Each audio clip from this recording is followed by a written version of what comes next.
In this guide, I'm going to show you guys how to download and install the Marvel Token Fighting Souls open beta on Steam. Let's get started. Before we begin, keep in mind that the official open beta testing period ran from 24 July to 26 July 2026, although the full game is scheduled to launch on 6 August 2026. You can still follow these steps to locate and manage the open beta client in Steam if it's available in your library. First, launch the Steam desktop application on your PC and sign into your account. Once you are logged in, click on the Store tab located in the top left corner of the Steam interface. Next, head to the search bar in the upper right corner and type Marvel Token Fighting Souls Open Beta.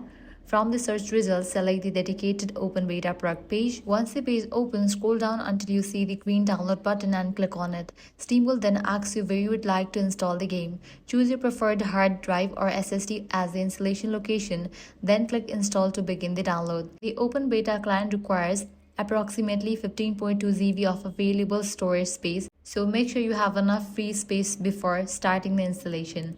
After the download is complete, the game will appear in your Steam library, ready to launch whenever the open beta is active or if you need to manage the installed files. And that's all there is to downloading and installing the Marvel Token Fighting Souls on Steam.